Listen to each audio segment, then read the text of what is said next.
Graça e paz, irmãos. Pode tomar teu lugar. Agradecer a banda dos bigodes aqui.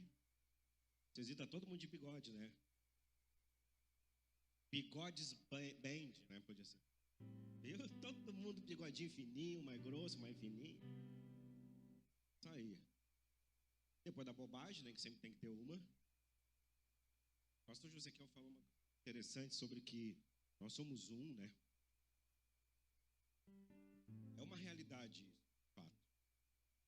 Mas às vezes é difícil a gente acreditar, né? A oração de Jesus em João 17, versículo 21, vai dizer que Jesus orando ao Pai, ele diz assim: eu oro para que todos sejam um, assim como eu sou contigo. Olha como é poderoso isso, né, irmão? Você ser um com quem você não conhece e às vezes com quem você não gosta. Porque essa união cósmica, ela é feita no sacrifício de Jesus na cruz. Não é de acordo com o que a gente gosta ou a gente não gosta. É de acordo com essa conexão que Jesus fez por meio da sua morte e da sua ressurreição. Então, independente de quem está ao seu lado, feio, bonito, você é um com ele. Independente de se você conhece ou não conhece. O sacrifício de Jesus e a ressurreição de Jesus nos fez um. Ontem eu postei um memezinho, né? Bem, a Mara deu risada lá. É que às vezes a gente fica olhando, mas aquele lá me olhou com cara feia, né? Aquele lá me olhou com cara feia, mas às vezes não é que ele te olhou com cara feia, é que o cara é feio, tá entendendo? E aí só te olhou, só isso. Então a gente precisa se desconectar dessas coisas assim. Romanos, no capítulo 12, no versículo 5. Quer botar aqui para mim? Tem como botar aqui? Romanos 12, versículo 5. Eu estou usando a NVT, tá? Não sei se vai ficar a mesma. A NAA tá ali, tá? Assim também nós, embora sejamos muitos, somos um só corpo em Cristo e membros uns dos outros. Então, olha para quem está ao seu lado, todo pastor tem que dizer isso, né? Vamos seguir o protocolo. E diga assim: irmão, eu sou um com você. Você crê nisso mesmo, irmão? Não, claro, vocês, né, para o esposo e para a esposa é meio óbvio, né, às vezes. Mas vamos lá. Por que a importância de sermos um precisa ser sempre destacada? Porque o Senhor nos chamou para andarmos juntos. E às vezes nós estamos tão sós. Ali está contando o horário, né? Isso? Não? Tá. Às vezes a gente está tão isolado no meio dos outros que a gente não se dá conta disso. Quem nunca pensou ou fez essa pergunta assim: por que eu nasci? Alguém que já se fez essa pergunta? Por que eu nasci? Quase todos nós em algum momento da vida. É o porquê eu nasci. E isso tem tudo a ver com as nossas dores. E todos nós temos dores. E eu estou falando de dores não somente física, né? Mas a gente está falando de dores na alma, de questões que nos afetam, que nos abalam. A sociedade grita. A geração atual grita. A criação grita. Saiu um estudo dia desses que antigamente as gerações elas eram contadas a cada 50 anos, 40 anos depois, e aí ela foi caindo. Hoje cada geração tem um ciclo de 7 anos, segundo os experimentos sociais. 7 anos, irmão, é uma outra geração. 7 anos. Talvez nós aqui da minha idade, nós sejamos a última geração que nasceu sem internet, por exemplo. Na nossa época não tinha internet. Foi ter muito tempo depois, muitos anos depois que foi ter internet. A gente já estava quase cansado de viver quando nasceu a internet. E aí as coisas foram crescendo, estas relações de dores, porque a comunicação, a informação, ela chega muito mais rápido hoje perto de nós. Muito mais rápido. E as nossas dores também, elas se amplificam, obviamente, conforme a gente vai adquirindo informação. E conforme a gente vai se conectando, as pessoas sofrem de solidão, obviamente sofrem de solidão, mas porque elas têm um ponto de referência. Qual é o ponto de referência? O outro. Então, se eu estou sem o outro, eu estou só. E aí eu sofro, né? Quem quer casar aqui, irmão? Pouca gente quer casar. Isso é um retrato sociológico, é interessante isso. Porque se distancia hoje, nós conversávamos quinta-feira sobre isso, inclusive, que antigamente as pessoas casavam para construir uma vida juntos, uma história juntos. Hoje as pessoas constroem uma história e casam depois.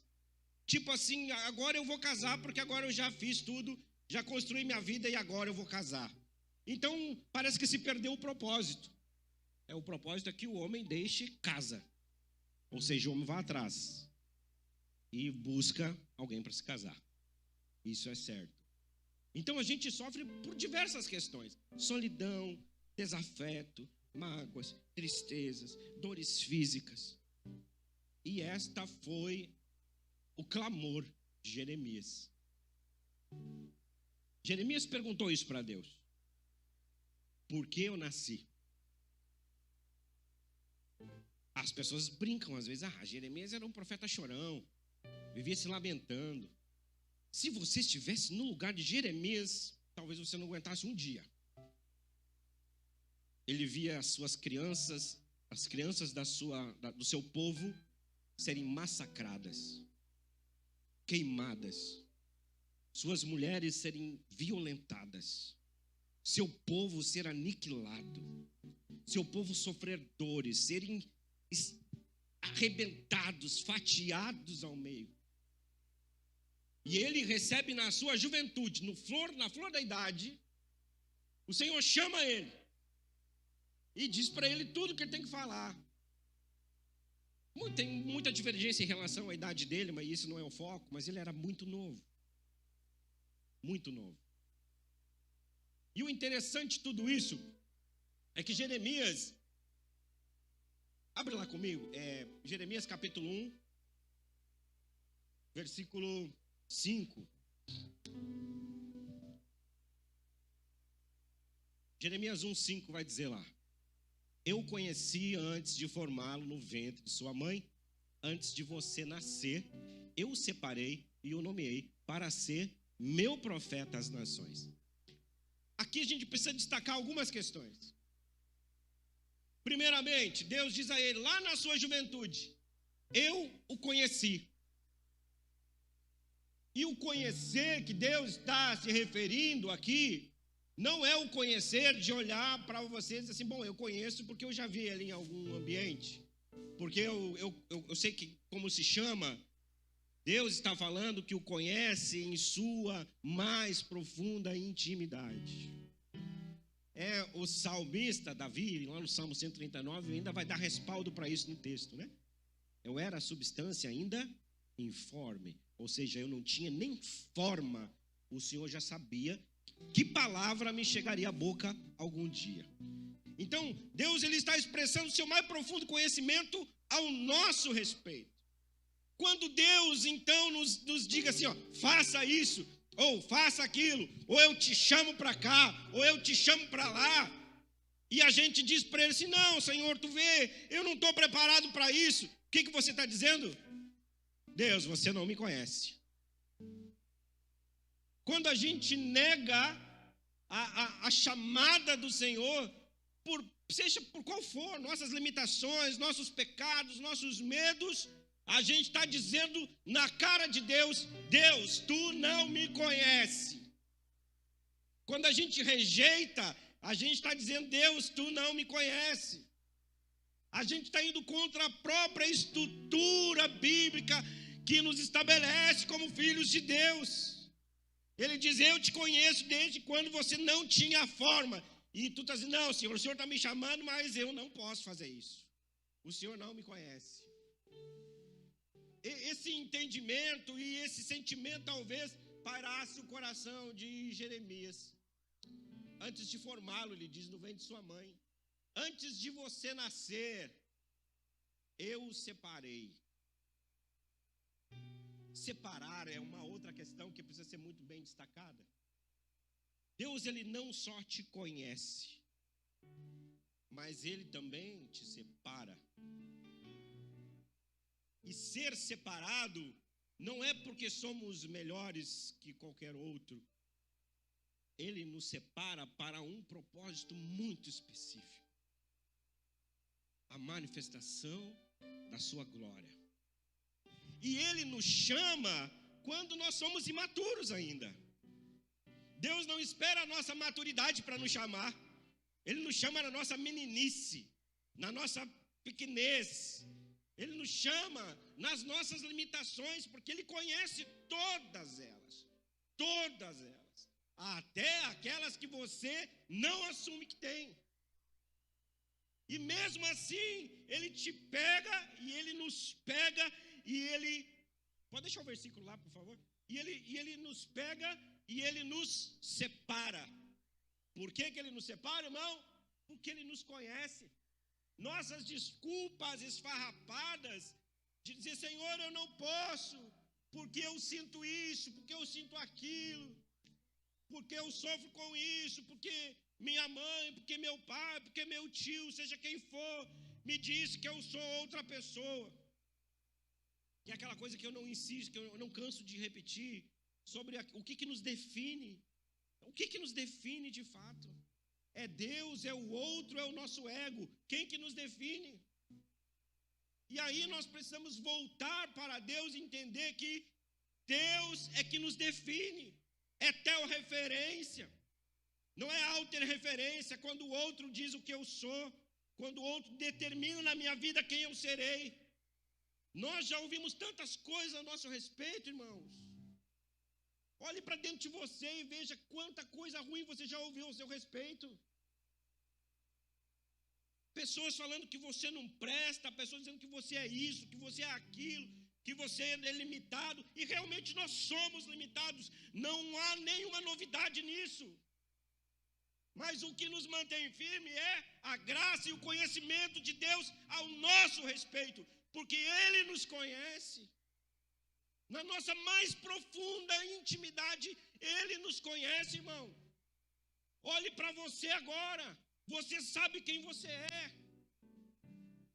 E mesmo sendo quem você é, Ele te separou, irmão, para um propósito eterno. Para um propósito eterno. E ninguém pode nos tirar essa verdade. Ele segue: e o nomeei. Ele não te separou para te deixar num canto. Ele te separou para um propósito eterno e te nomeou para uma função específica. Tu tem função. Nós temos função.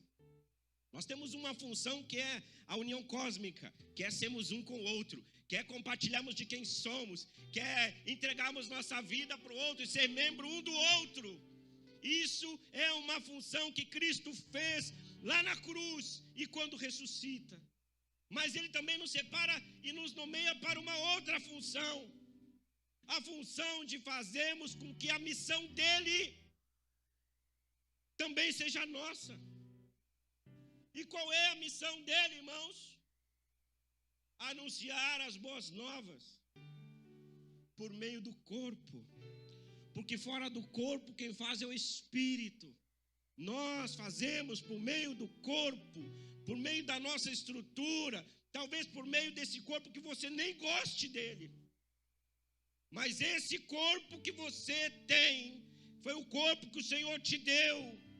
E esse corpo, e por meio deste corpo, é que a manifestação do reino será estabelecida. Ame o seu corpo, porque foi isso que o Senhor te deu. Ah, mas eu não gosto disso, eu sinto dores por isso. A gente sofre por tão pouco hoje. Eu não quero diminuir a sua dor, ou vulgarizar a sua dor. Mas a sua dor também tem um propósito. É o aperfeiçoamento da salvação. caminharmos um dia e depois o outro.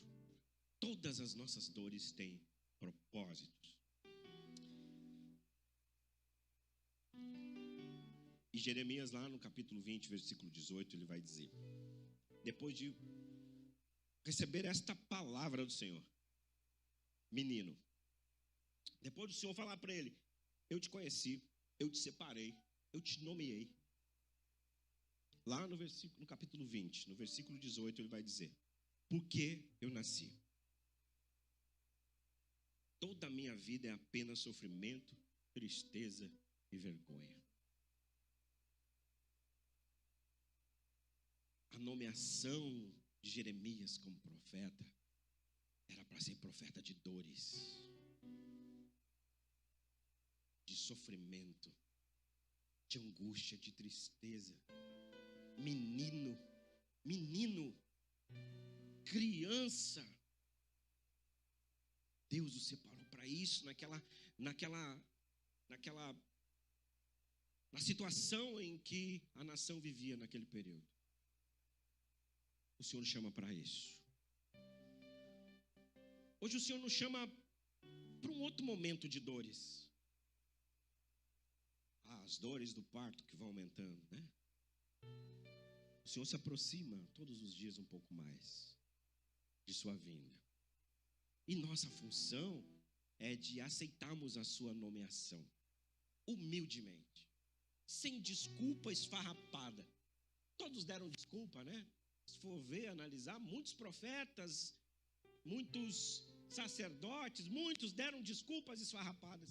Eu não posso porque eu não sei falar, né? Foi o caso de Moisés, né?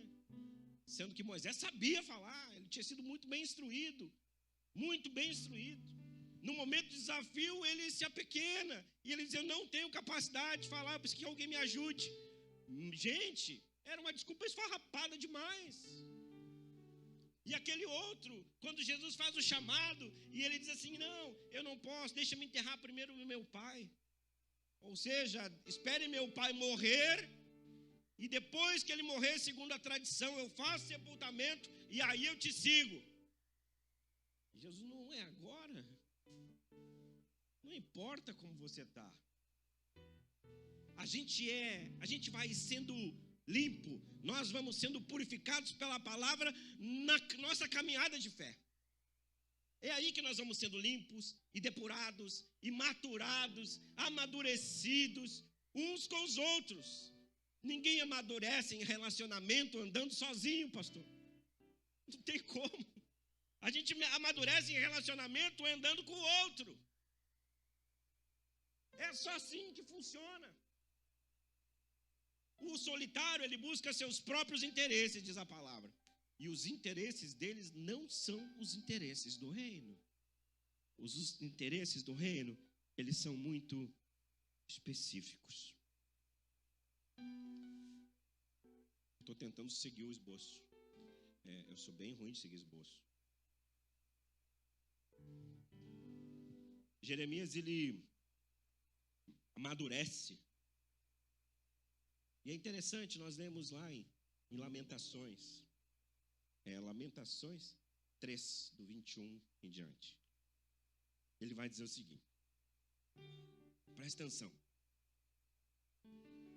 Ainda ouso, porém, ter esperança em momentos de dores. E ele carregava mais um agravo aqui na vida dele. Uma coisa que a maioria de nós não quer. Um chamado para ser solteiro. Deus chama ele no capítulo 16 e diz para ele: não vai casar, Jeremias. Tu não vai casar e tu não vai ter filhos. Que tristeza. Isso sim é dor, né? O pessoal começou a rir ali, né? Agora vocês se apavoraram. Imagina se vem a palavra dessa para ti, irmão. Você não vai casar e você não vai ter filhos. Porque você vai precisar transmitir a palavra. E se você tiver esposa e filhos, talvez ou provavelmente eles sejam mortos. E a tua dor será muito maior. Deus preserva Jeremias de sentir dores mais intensas do que a que ele já sentia. Há quem diga que casamento é um fardo, né? tolos. Há quem diga que é difícil demais carregar a esposa, né? A esposa que diz que é difícil demais carregar o marido, e de fato é. Mas a função do esposo é ser que nem Cristo, tornar a sua esposa uma figura gloriosa, assim como Cristo está fazendo conosco, com a sua igreja, sabe, transformando a gente, um monte de coisinhas, como diria o poema hebraico, é o bichinho de Jacó. O bichinho de Jacó. Deus pega o bichinho e começa a compor o seu corpo e nos entrega de presente. E diz agora: relacione-se, porque não existe outra forma de se espalhar a glória, se não for por meio de relacionamento. E ele segue, no versículo 21, ainda ouso, porém, ter esperança quando eu me recordo disso. Eu me coloco no lugar de Jeremias, e talvez até no seu, ou lembro das minhas dores, no meio da dor, desgraçada da dor, que pode se tornar um instrumento de bênção. Ele diz: eu ouso ter esperança. Quando eu me recordo disto, o amor do Senhor, ele não tem fim. Suas misericórdias são inesgotáveis. Grande é a sua fidelidade. E as suas misericórdias, elas se renovam cada manhã. Cada manhã. Olhe para as tuas limitações, irmão, e entenda isso, que as misericórdias do Senhor, elas se renovam cada manhã. E eu digo a mim mesmo, ele diz, existem momentos nas nossas vidas em que nós precisamos olhar para nós, encarar a nossa face no espelho e dizer assim, eu digo para mim mesmo, o Senhor é a minha porção, por isso eu esperarei nele. O Senhor é a minha porção, e é nessa porção que nós devemos ser satisfeitos. Salmo 16, versículo 11, vai dizer que o Senhor, eu contextualizando aqui, que o Senhor é a fonte de todo prazer e alegria. Então é nele a nossa satisfação e mais ninguém. Eu não me relaciono com o outro para buscar no outro ser suprido. Eu não me relaciono com o outro para buscar nele a minha felicidade. Eu não me relaciono com o outro porque eu quero extrair dele. Eu me relaciono com ele porque eu sou o alimento sobre a mesa para a edificação do corpo. Nós nos ofertamos ao outro e não o outro a nós. Eu me oferto. No final de sua vida, Paulo disse, eu já estou sendo entregado como libação. Se entregar é tudo o que nós precisamos. É tudo o que nós precisamos. Porque é nisso que nós vamos entender a realidade de todas as coisas relacionadas ao reino. O Senhor é bom para os que dependem dele, para os que o buscam, diz no versículo 25. E a gente pode pensar, o Senhor é bom, Se coloque no lugar de Jeremias aqui, na realidade do que estava acontecendo. E ele diz, o Senhor é bom para todos que o buscam. E Jeremias foi preso muitas vezes. Jeremias foi açoitado muitas vezes. Jeremias foi agredido. Teve um tempo que jogaram ele num poço amarrado. E ele diz, o Senhor é bom para todos que o buscam. Fala sério, irmão. Se alguém olha de cara feia para nós, às vezes a gente acha que o Senhor não é tão bom assim. Se às vezes o Senhor não nos atende em uma determinada oração, a gente questiona a bondade de Deus lá no nosso íntimo. Às vezes nós temos a noção de que o nosso evangelho ele não tem resultados práticos. Sabe, o resultado de tudo que está na palavra, ele precisa ter um efeito prático na nossa vida. Prático nas relações, prático no nosso andar, prático da forma como a gente se relaciona, como a gente vive, como a gente anda. Senão o que a gente está vivendo não é o evangelho do reino. O evangelho do reino, ele nos traz para Jesus por meio do seu sacrifício e nos devolve para o outro como oferta. Você é oferta de edificação do outro, irmão. E nisso nós amadurecemos. Ninguém amadurece só. Quantas vezes eu senti solidão? Quantas vezes na minha vida eu me senti só? Quantas vezes eu gritei no meu quarto,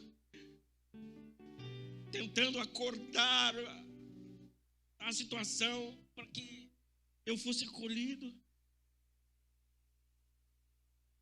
Quantas vezes eu chorei para o pastor José Kel, me sentindo só. A gente perde. A gente perde. Mas o Senhor, Ele restitui relacionamentos. Porque Ele quer nosso amadurecimento. E eu não amadureço se não for por meio do outro. Eu não amadureço se eu não for afrontado pelo outro. Eu não amadureço se o outro não me bater na face e eu tiver que olhar para ele e dar a outra. Eu não amadureço. Você não amadurece se você, irmão, não usar as duas ferramentas de confronto e de amadurecimento que a Bíblia nos dá. Quais são, pastor? Toalha e bacia para lavar pé. O que nos amadurece e nos fortalece é toalha e bacia, irmão. É só dessa forma que a gente vai aprender a ser um. É só dessa forma que a gente vai ver a bondade do Senhor. Quando nós estamos sós e a gente quer barulho, e o Senhor não estava na tempestade, diz o profeta. O Senhor não estava no terremoto. O Senhor estava sussurrando no ouvido dele e dizia assim: o que tu está fazendo aí? Às vezes a gente precisa de silêncio para ouvir. De silêncio. Um dia o Senhor me mandou ficar quieto. Me mandou calar a boca um dia.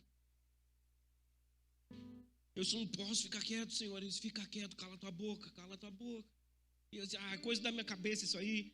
E aí um irmão me liga: pastor, eu estou orando aqui, Deus me falou contigo. E ele lá no Nébias, lá no Aleluiado, do outro lado do telefone, dizendo: o Senhor mandou tu calar a boca. Eu digo: ah, Jesus, esse irmão está doido. Aí vem outro e me encontra na rua: pastor Alessandro, eu sonhei contigo ontem à noite. Deus mandou tu calar a boca. Deus mandava tu calar a boca.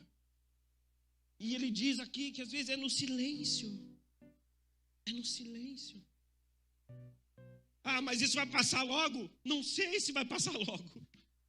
Jeremias, ele vai dizer que por 23 anos ele ouviu do Senhor todos os dias a mesma sentença: povo de Deus, vocês serão levados cativos à Babilônia.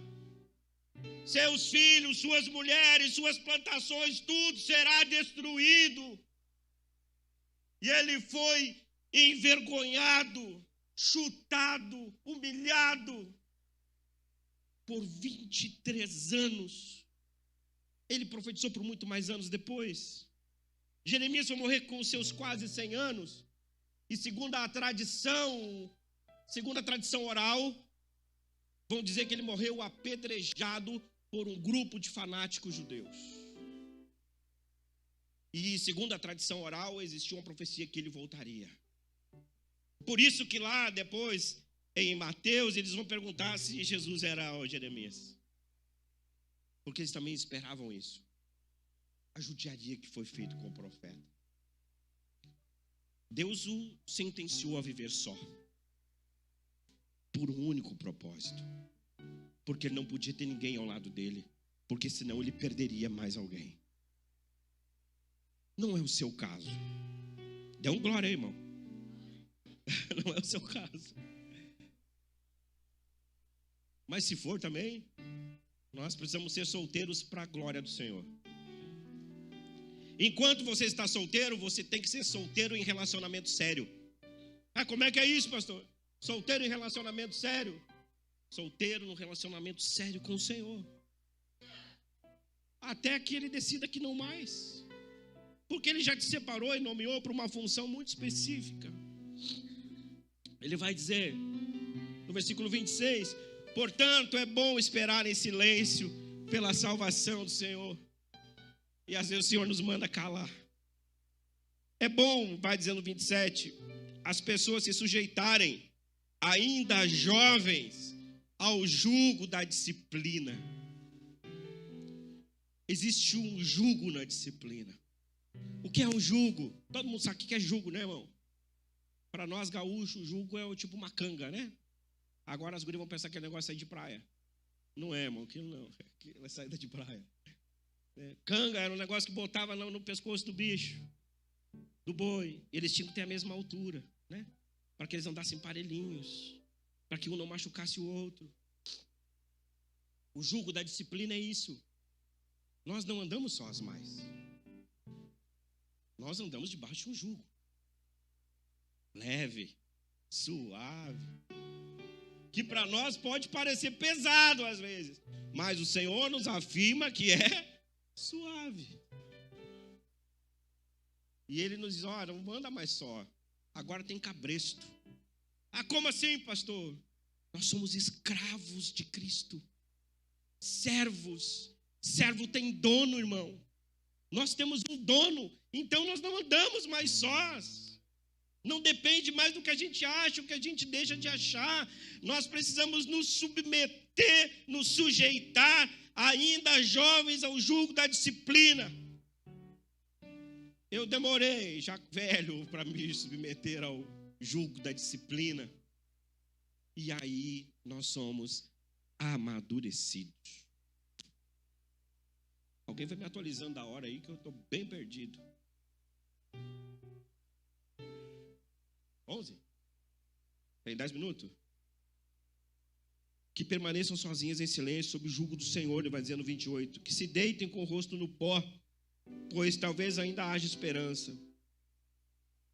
Que deem a outra face para os que ferem, e aceite os insultos de seus inimigos, pois o Senhor não abandona ninguém para sempre. Embora traga tristeza, também mostra compaixão por causa da sua grande grandeza e seu amor. Pois não tem prazer em afligir pessoas, nem em lhe causar tristeza. O Senhor não tem prazer em te causar dores, mas as tuas dores têm propósito. A vida do crente, ela tem propósito. Nós precisamos entender isso, irmãos. Nós não precisamos entender, na verdade. Nós precisamos nos entregar e confiar no Senhor. Porque quando a gente quer entender Deus, parece que a gente quer botar numa caixinha, né? E a gente controla daí porque a gente entende. Mas não é sobre compreender, é sobre viver isso. Jeremias 12:5, quero só retroceder um pouco no texto. Ele vai dizer, se correr com homens te deixa cansado, como poderá competir com cavalos? Olha como isso é doido. Como assim, pastor? Tu está reclamando das tuas dorezinhas, irmão? Tu está reclamando do que tu está vivendo agora? Está cansado? Você ainda vai precisar correr com cavalos. O que ele está dizendo? Vai aumentar o nível. E quando aumentar o nível, você precisa estar muito mais estruturado, muito mais consolidado, muito mais robusto. Você vai precisar ter maturidade para enfrentar o que vai vir. E como é que isso vem? Não sei. O Senhor sabe o tempo de todas as coisas. Mas ele disse: se tu tropeça e cai em campo aberto, o que fará nas matas junto ao Jordão? Irmão, se a gente está tropeçando em terreno plano, o que vai ser de nós quando nós tiver que entrar na mata fechada? E as matas ali do entorno do Jordão eram terríveis. Estude isso geograficamente lá na história bíblica, você vai compreender. Eram quase inacessíveis. Mas é lá que a gente precisa entrar às vezes. E a gente precisa se entregar à disciplina, ao amadurecimento do Senhor, para que a gente, quando chegar lá, não venha sucumbir. Meu querido irmão, o Senhor está nos preparando para tempos que talvez a gente nem acredite. Esse dia eu vi um pastor falando, endemoniado, falando que ao esperar a volta de Jesus Cristo é tolice. O pastor falou isso. Não é tolice. Eu ia dormir quando criança, depois que a minha avó contava as histórias do Apocalipse. Pensa que conseguia dormir. Mas ela contava toda noite: o Senhor vai voltar, e vai acontecer isso, vai acontecer aquilo. E nós tremia de medo, nessa expectativa. Apenas uma coisa é necessária, irmão, para a gente ir concluindo. Lucas 10, 42, põe para mim. O que é necessário para nós suportarmos, para nós amadurecermos? O que é necessário, irmãos? Lucas 10, 41 ou 42, eu falei, não me lembro. 42, por favor. Apenas uma coisa é necessária. Jesus disse: quanto a Maria, ela fez a escolha certa, e ninguém tomará isso dela. O que é necessário, então? Apenas uma coisa é necessária. Qual é essa coisa? Se sentar para ser disciplinado pelo Senhor e carregar o jugo de sua disciplina. Apenas uma coisa é necessária. Naquele período era impossível e era proibido por lei uma mulher se sentar para ouvir de um rabino. E ela se sentou aos pés de Jesus, a ponto da irmã vir reclamar. E a resposta de Jesus é: Marta, Marta, Marta, tu quer fazer barulho, Marta, tu quer correr de um lado para o outro, Marta, mas só apenas uma coisa é necessária. Só isso é necessário. Sente-se, ouça, coma, se alimenta e seja servo do outro. Nós vamos encerrar. Durante 23 anos foi que Jeremias, lá no capítulo 25, versículo 13, ele diz isso, né? Durante 23 anos, desde o 13º ano do reinado de Josias, filho de Amon, rei de Judá, até hoje o Senhor me tem dado suas mensagens, e eu anunciei fielmente, mas vocês não ouviram, ele disse. Eu os anunciei fielmente. O que é isso? Constância, persistência, é ser constante, é não desistir, é não ficar dando um pulo aqui, um pulo ali, é ser isso. Agostinho de Hipona escreveu 15 comentários sobre Gênesis. 15. Porque ele achava que não era suficiente, que não estava bom ainda. Então ele foi persistente, ele escreveu o comentário de Gênesis por 15 vezes no decorrer da sua vida. 15 vezes. Beethoven, ele compôs 16 quartetos de cordas. Nunca estava satisfeito. Sempre achava que podia melhorar, irmãos. A gente às vezes não tem constância para fazer o nosso devocional, irmão. Para orar ao Senhor, a gente às vezes não tem constância para isso. Constância, a mesma coisa, porém com outros resultados. É todo dia você fazer a mesma coisa para que você se torne habilidoso naquilo. O andar, o perdoar, o desenvolver nossa salvação, o relacionar-se com o outro, ou viver integralmente tudo que a palavra nos estabelece como mandamento, como doutrina, como sã doutrina, para que a gente cresça em graça diante de todos. Sempre nós buscando o resultado da intimidade, do conhecimento de Deus. Comece hoje e repita amanhã. Fique de pé. Comece hoje e repita amanhã.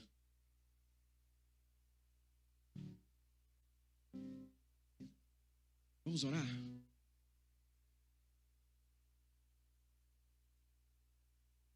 Amado Jesus, nos dê maturidade para olhar para dentro de nós, para que a gente possa aprimorar o relacionamento, amadurecendo contigo e com o outro. Nos ajuda a olhar para a nossa limitação e viver com graça. E buscar o aperfeiçoamento, sim, porque a tua palavra nos diz que nós temos que buscar a perfeição. Mas nós precisamos abandonar a nossa meninice. Nós precisamos abandonar tudo isso e viver intensamente contigo e com o outro, para que o mundo creia que tu foi enviado por Deus. Essa foi tua oração lá em João 17. Na cruz, Jesus, o Senhor se fez solidão para que a gente fosse um contigo. Em um momento de dureza e muita dor profunda, o Senhor clama ao Pai e diz: meu Deus, por que me abandonaste? Ficando só na cruz, destituído da Trindade, destituído do Pai, destituído do Espírito, só. Em seu corpo carnal foi a morte. Ficou um, se tornou um, sozinho, em solidão intensa e extrema, para que nós pudéssemos ser um corpo hoje, para que nós pudéssemos ser um. Que o Senhor nos aprimore em relacionamentos contigo e com o outro. Flua em nós os teus rios, em nome de Jesus. Amém. Graça e paz, irmãos. Pode tomar teu lugar. Agradecer a banda dos bigodes aqui. Vocês viram, tá todo mundo de bigode, né?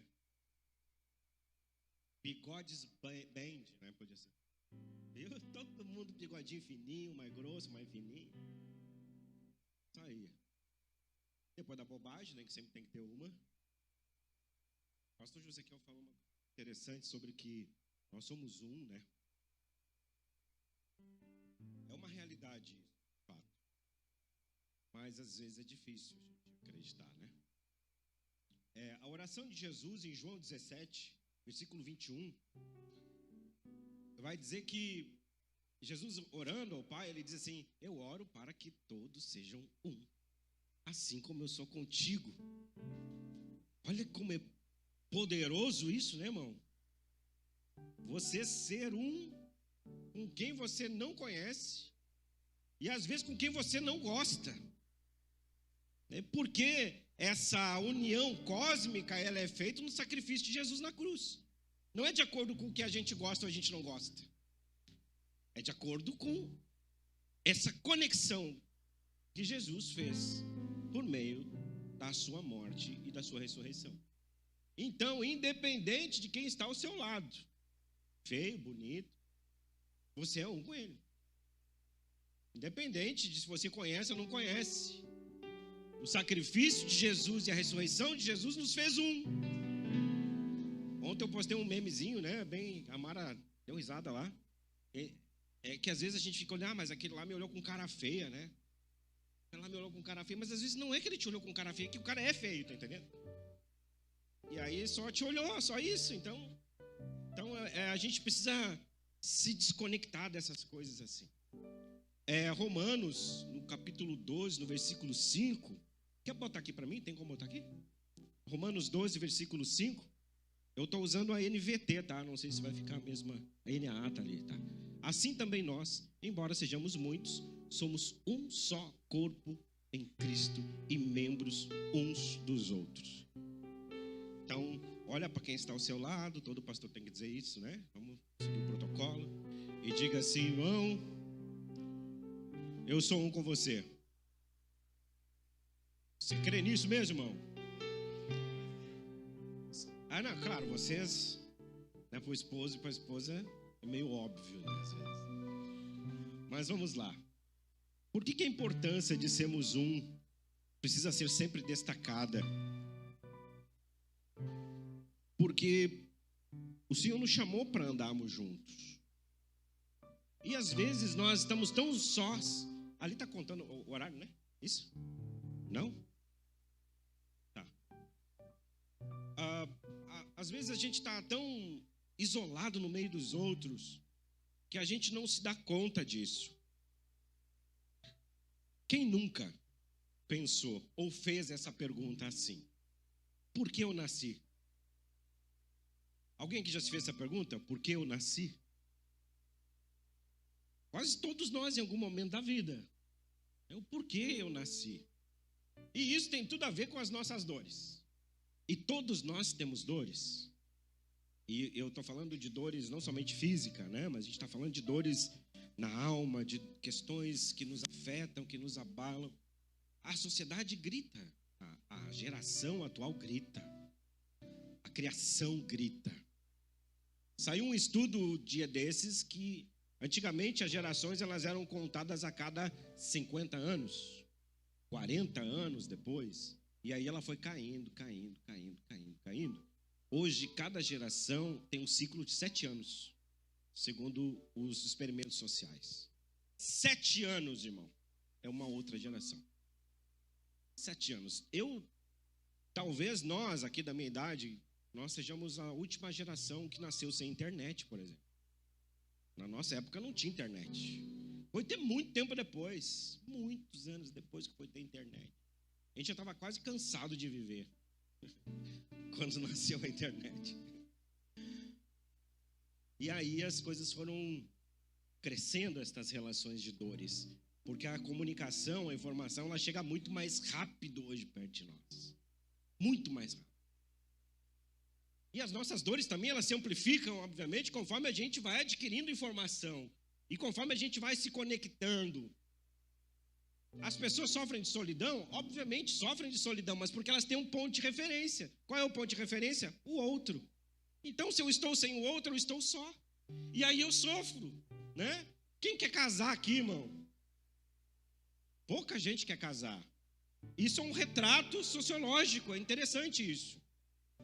Porque se distancia hoje, nós conversávamos quinta-feira sobre isso, inclusive, que antigamente as pessoas casavam para construir uma vida juntos, uma história juntos. Hoje as pessoas constroem uma história e casam depois. Tipo assim, agora eu vou casar porque agora eu já fiz tudo, já construí minha vida e agora eu vou casar. Então parece que se perdeu o propósito. O propósito é que o homem deixe casa. Ou seja, o homem vai atrás e busca alguém para se casar. Isso é certo. Então a gente sofre por diversas questões: solidão, desafeto, mágoas, tristezas, dores físicas. E esta foi o clamor de Jeremias. Jeremias perguntou isso para Deus: por que eu nasci?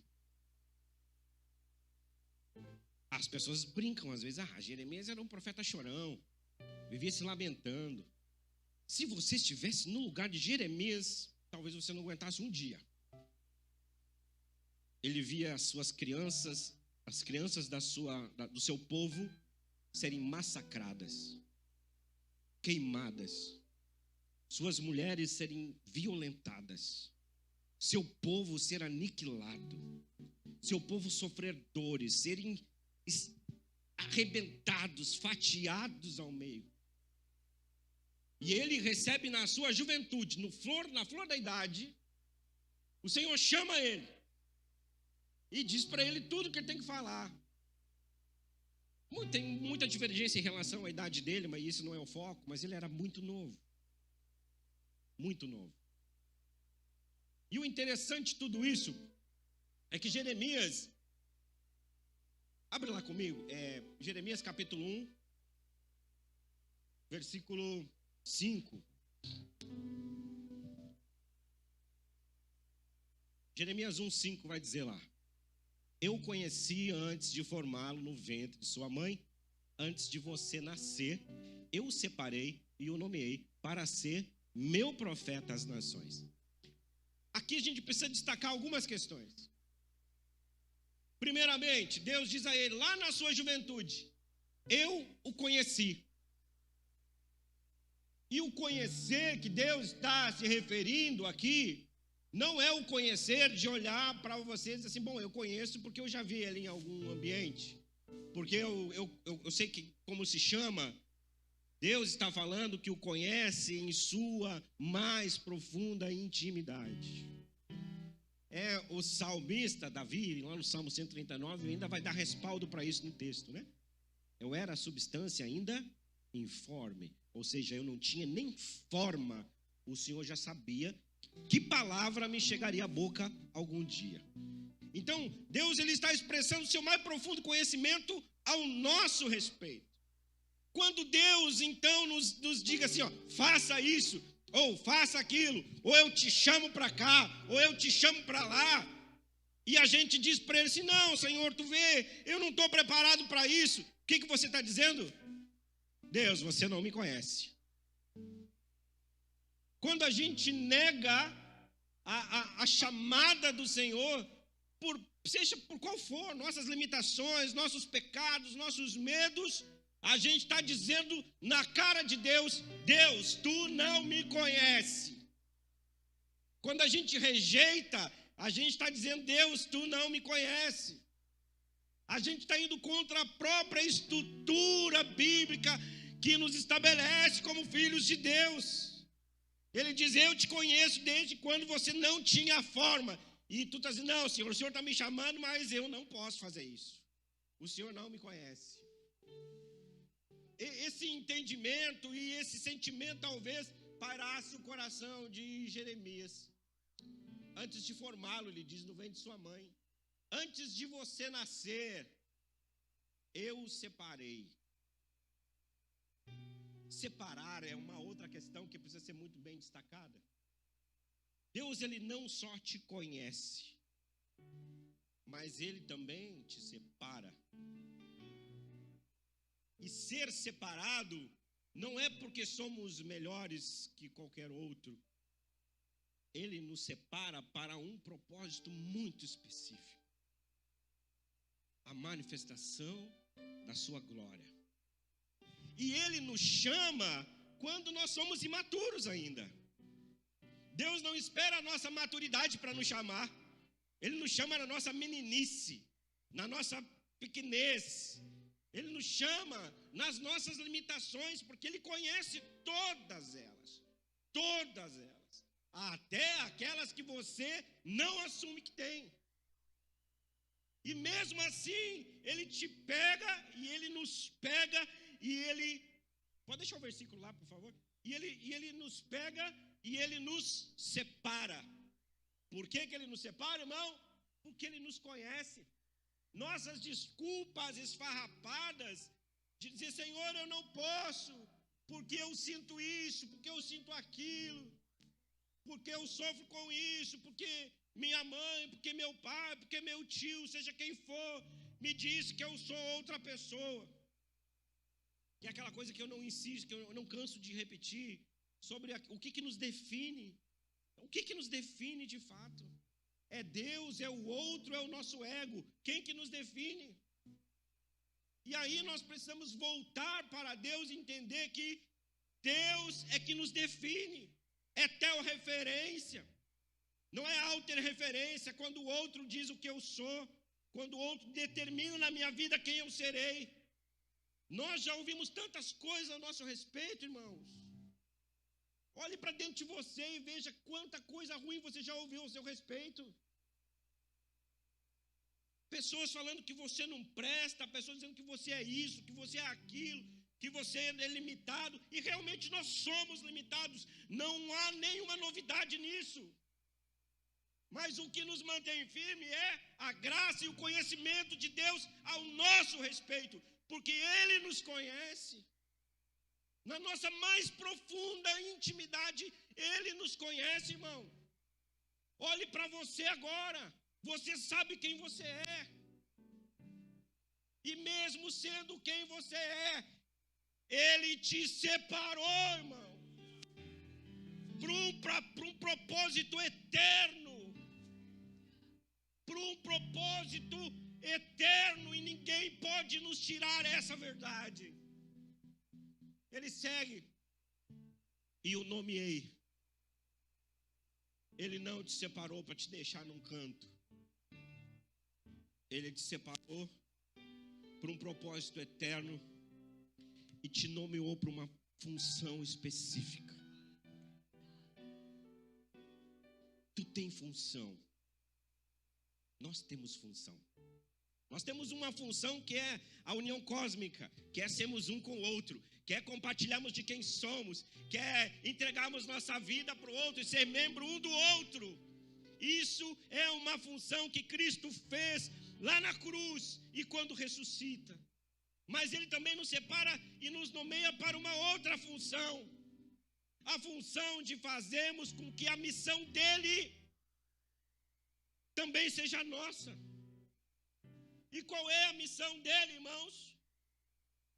Anunciar as boas novas por meio do corpo. Porque fora do corpo quem faz é o Espírito. Nós fazemos por meio do corpo, por meio da nossa estrutura, talvez por meio desse corpo que você nem goste dele. Mas esse corpo que você tem foi o corpo que o Senhor te deu. E esse corpo, e por meio deste corpo, é que a manifestação do reino será estabelecida. Ame o seu corpo, porque foi isso que o Senhor te deu. Ah, mas eu não gosto disso, eu sinto dores por isso. A gente sofre por tão pouco hoje. Eu não quero diminuir a sua dor, ou vulgarizar a sua dor. Mas a sua dor também tem um propósito. É o aperfeiçoamento da salvação. É caminharmos um dia e depois o outro. Todas as nossas dores têm propósitos.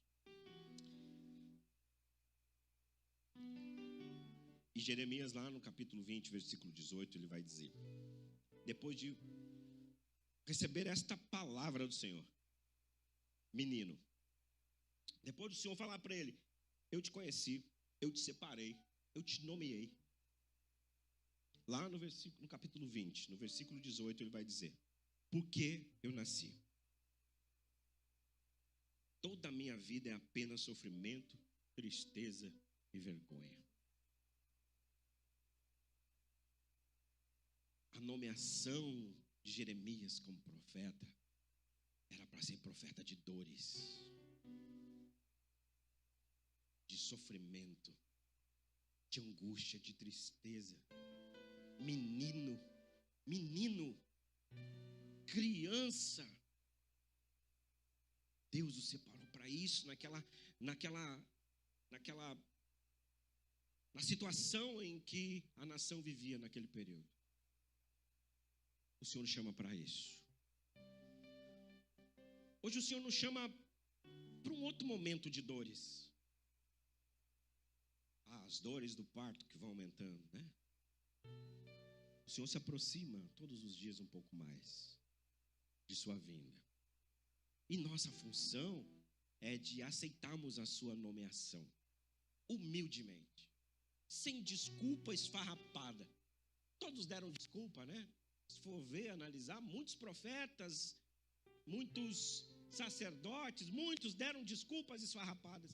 Ah, eu não posso porque eu não sei falar, né? Foi o caso de Moisés, né? Sendo que Moisés sabia falar, ele tinha sido muito bem instruído, muito bem instruído. No momento do desafio, ele se apequena e ele diz: eu não tenho capacidade de falar, eu preciso que alguém me ajude. Gente, era uma desculpa esfarrapada demais.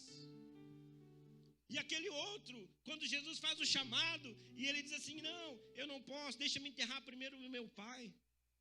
Ou seja, espere meu pai morrer e depois que ele morrer, segundo a tradição, eu faço sepultamento e aí eu te sigo. E Jesus: não é agora. Não importa como você está. A gente vai sendo limpo, nós vamos sendo purificados pela palavra na nossa caminhada de fé. É aí que nós vamos sendo limpos e depurados e maturados, amadurecidos uns com os outros. Ninguém amadurece em relacionamento andando sozinho, pastor. Não tem como. A gente amadurece em relacionamento andando com o outro. É só assim que funciona. O solitário, ele busca seus próprios interesses, diz a palavra. E os interesses deles não são os interesses do reino. Os interesses do reino, eles são muito específicos. Estou tentando seguir o esboço. Eu sou bem ruim de seguir esboço. Jeremias, ele amadurece. E é interessante, nós lemos lá em Lamentações. Lamentações 3, do 21 em diante. Ele vai dizer o seguinte. Presta atenção. Ainda ouso, porém, ter esperança em momentos de dores.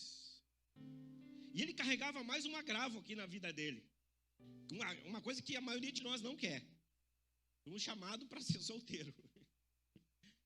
Deus chama ele no capítulo 16 e diz para ele: não vai casar, Jeremias. Tu não vai casar e tu não vai ter filhos. Que tristeza. E sim a dor, né? O pessoal começou a rir ali, né? Agora vocês se apavoraram. Imagina se vem a palavra dessa para ti, irmão. Você não vai casar e você não vai ter filhos. Porque você vai precisar transmitir a palavra. E se você tiver esposa e filhos, talvez ou provavelmente eles sejam mortos. E a tua dor será muito maior. Deus preserva Jeremias de sentir dores mais intensas do que a que ele já sentia. Há quem diga que casamento é um fardo, né? Tolos. Há quem diga que é difícil demais carregar a esposa, né? A esposa que diz que é difícil demais carregar o marido, e de fato é. Mas a função do esposo é ser que nem Cristo, tornar a sua esposa uma figura gloriosa. Assim como Cristo está fazendo conosco, com a sua igreja, sabe, transformando a gente, um monte de coisinhas, como diria o poema hebraico, é o bichinho de Jacó. O bichinho de Jacó. Deus pega o bichinho e começa a compor o seu corpo. E nos entrega de presente. E diz agora: relacione-se. Porque não existe outra forma de se espalhar a glória, se não for por meio de relacionamento. E ele segue, lá no versículo 21. Ainda ouso, porém, ter esperança quando eu me recordo disso. Eu me coloco no lugar de Jeremias. E talvez até no seu. Ou lembro das minhas dores. No meio da dor, desgraçada da dor, que pode se tornar um instrumento de bênção. Ele diz: eu ouso ter esperança. Quando eu me recordo disto, o amor do Senhor, ele não tem fim. Suas misericórdias são inesgotáveis. Grande é a sua fidelidade. E as suas misericórdias, elas se renovam cada manhã. Cada manhã. Olhe para as tuas limitações, irmão. E entenda isso. Que as misericórdias do Senhor, elas se renovam cada manhã. E eu digo a mim mesmo, ele diz, existem momentos nas nossas vidas em que nós precisamos olhar para nós, encarar a nossa face no espelho e dizer assim, eu digo para mim mesmo, o Senhor é a minha porção, por isso eu esperarei nele. O Senhor é a minha porção. E é nessa porção que nós devemos ser satisfeitos. Salmo 16, versículo 11, vai dizer que o Senhor, eu contextualizando aqui, que o Senhor é a fonte de todo prazer e alegria. Então é nele a nossa satisfação e mais ninguém. Eu não me relaciono com o outro para buscar no outro ser suprido. Eu não me relaciono com o outro para buscar nele a minha felicidade. Eu não me relaciono com o outro porque eu quero extrair dele. Eu me relaciono com ele porque eu sou o alimento sobre a mesa para a edificação do corpo. Nós nos ofertamos ao outro e não o outro a nós. Eu me oferto. No final de sua vida, Paulo disse: eu já estou sendo entregado como libação. Se entregar é tudo o que nós precisamos. É tudo o que nós precisamos. Porque é nisso que nós vamos entender a realidade de todas as coisas relacionadas ao reino. O Senhor é bom para os que dependem dele, para os que o buscam, diz o versículo 25. E a gente pode pensar, o Senhor é bom? É. Se coloque no lugar de Jeremias aqui, na realidade do que estava acontecendo. E ele diz, o Senhor é bom para todos que o buscam. Jeremias foi preso muitas vezes. Jeremias foi açoitado muitas vezes. Jeremias foi agredido. Teve um tempo que jogaram ele num poço amarrado. E ele diz, o Senhor é bom para todos que o buscam. Fala sério, irmão. Se alguém olha de cara feia para nós, às vezes a gente acha que o Senhor não é tão bom assim. Se às vezes o Senhor não nos atende em uma determinada oração, a gente questiona a bondade de Deus lá no nosso íntimo. Às vezes nós temos a noção de que o nosso evangelho ele não tem resultados práticos. Sabe, o resultado de tudo que está na palavra, ele precisa ter um efeito prático na nossa vida. Prático nas relações, prático no nosso andar, prático da forma como a gente se relaciona, como a gente vive, como a gente anda. Senão o que a gente está vivendo não é o evangelho do reino. O evangelho do reino, ele nos traz para Jesus por meio do seu sacrifício e nos devolve para o outro como oferta. Você é oferta de edificação do outro, irmão. E nisso nós amadurecemos. Ninguém amadurece só. Quantas vezes eu senti solidão? Quantas vezes na minha vida eu me senti só? Quantas vezes eu gritei no meu quarto, tentando acordar a situação para que eu fosse acolhido. Quantas vezes eu chorei para o pastor José, me sentindo só. A gente perde. A gente perde. Mas o Senhor, Ele restitui relacionamentos. Porque Ele quer o nosso amadurecimento. E eu não amadureço se não for por meio do outro.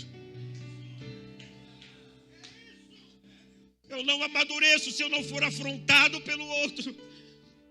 Eu não amadureço se o outro não me bater na face. E eu tiver que olhar para ele e dar a outra. Eu não amadureço. Você não amadurece. Se você, irmão, não usar as duas ferramentas de confronto e de amadurecimento que a Bíblia nos dá. Quais são, pastor? Toalha e bacia. Para lavar pé. O que nos amadurece e nos fortalece é toalha e bacia, irmão. É só dessa forma que a gente vai aprender a ser um. É só dessa forma que a gente vai ver a bondade do Senhor. Quando nós estamos sós.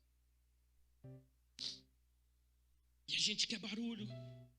E o Senhor não estava na tempestade, diz o profeta. O Senhor não estava no terremoto. O Senhor estava sussurrando no ouvido dele. E dizia assim, o que tu está fazendo aí? Às vezes a gente precisa de silêncio para ouvir.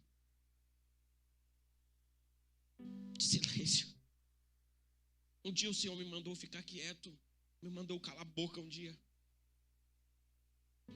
Eu só não posso ficar quieto, Senhor. Ele disse, fica quieto, cala tua boca, cala tua boca. E eu disse, é coisa da minha cabeça isso aí. E aí um irmão me liga, pastor, eu estou orando aqui, Deus me falou contigo. E ele lá no Nébias, lá no Aleluiado, do outro lado do telefone, dizendo, o Senhor mandou tu calar a boca. Eu digo, Jesus, esse irmão está doido. Aí vem outro e me encontra na rua, pastor Alessandro, eu sonhei contigo ontem à noite. Deus mandou tu calar a boca.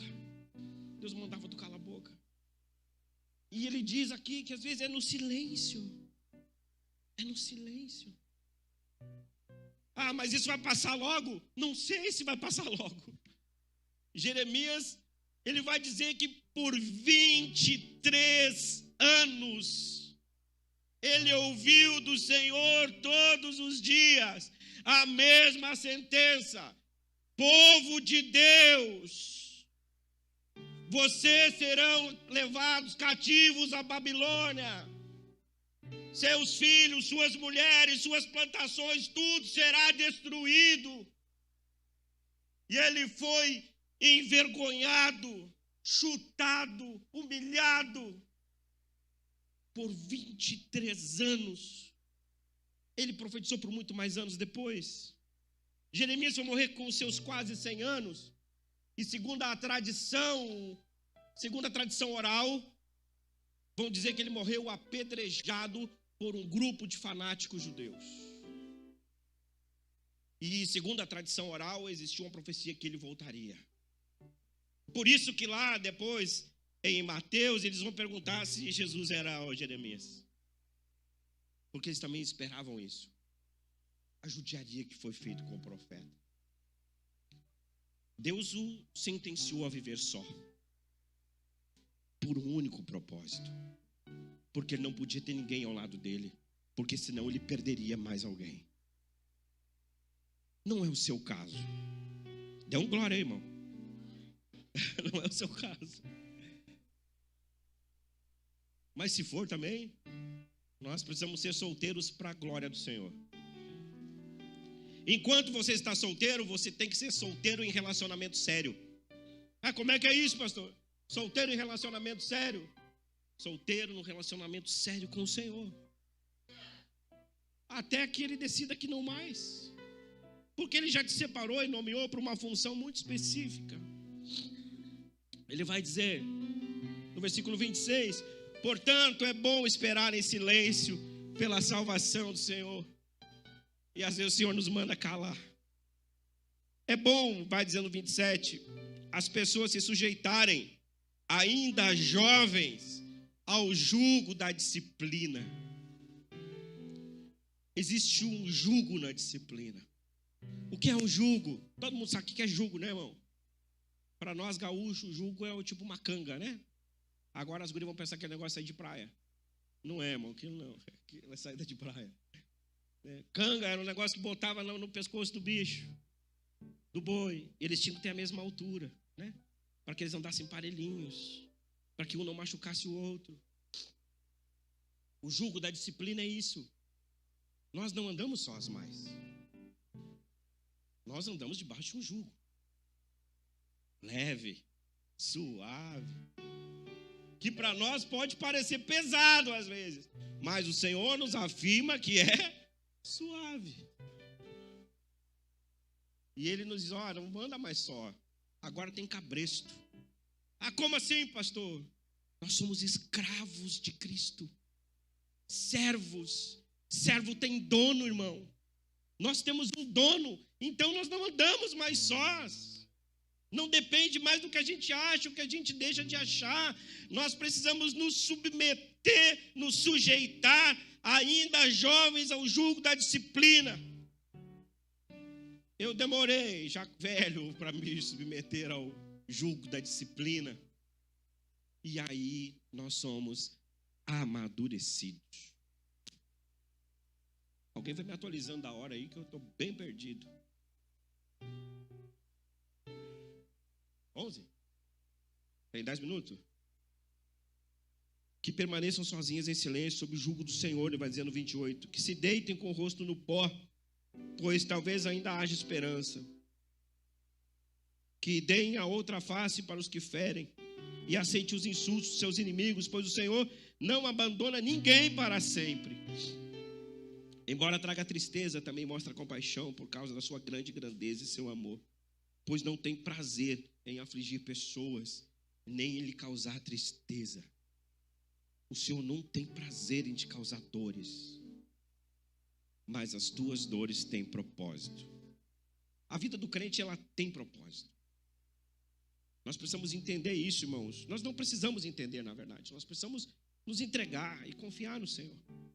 Porque quando a gente quer entender Deus, parece que a gente quer botar numa caixinha, né? E a gente controla daí porque a gente entende. Mas não é sobre compreender, é sobre viver isso. Jeremias 12:5, eu quero só retroceder um pouco no texto. Ele vai dizer: se correr com homens te deixa cansado, como poderá competir com cavalos? Olha como isso é doido. Como assim, pastor? Tu está reclamando das tuas dorezinhas, irmão? Tu está reclamando do que tu está vivendo agora? Está cansado? Você ainda vai precisar correr com cavalos. O que ele está dizendo? Vai aumentar o nível.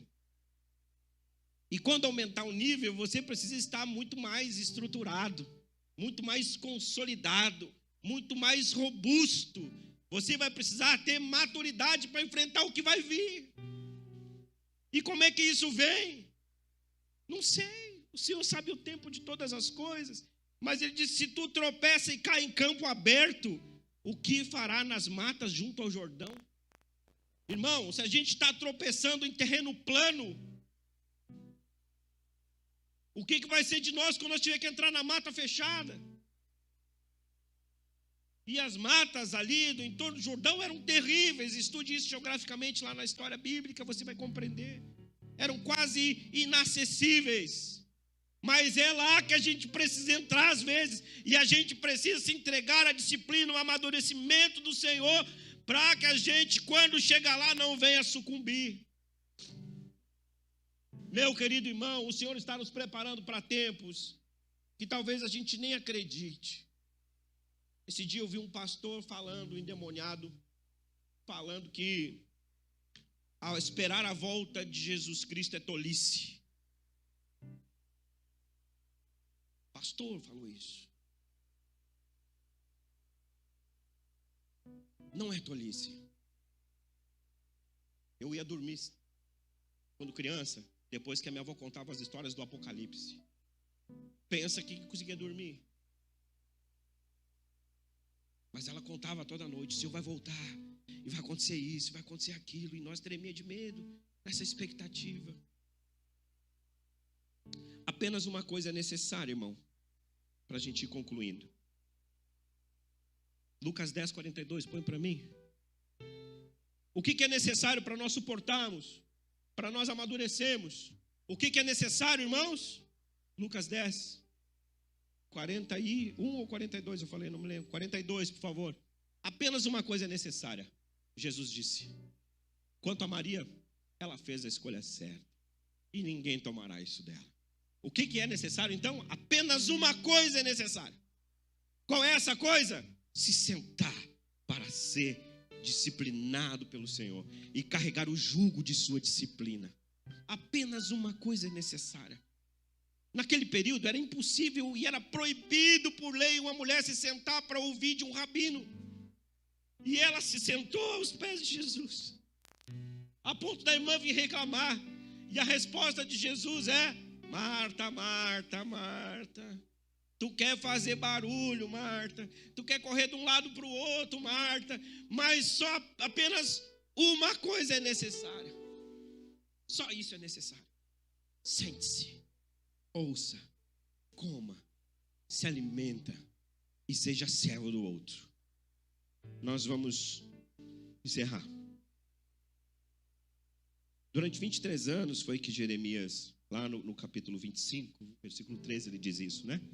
Durante 23 anos, desde o 13º ano do reinado de Josias, filho de Amon, rei de Judá, até hoje o Senhor me tem dado suas mensagens, e eu anunciei fielmente, mas vocês não ouviram, ele disse. Eu os anunciei fielmente. O que é isso?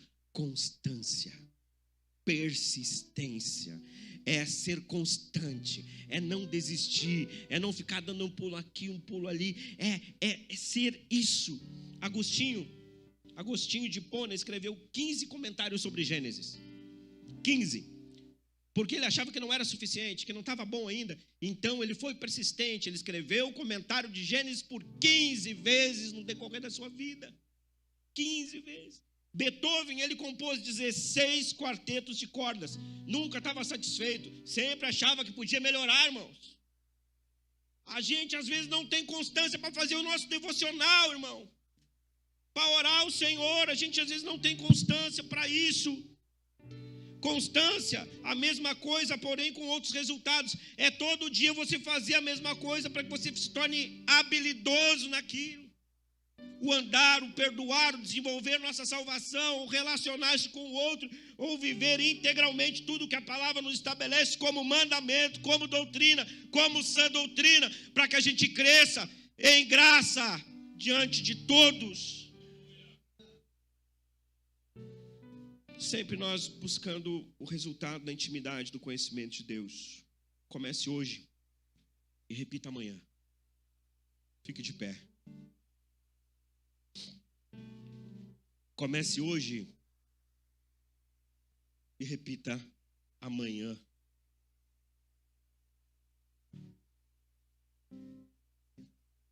Vamos orar?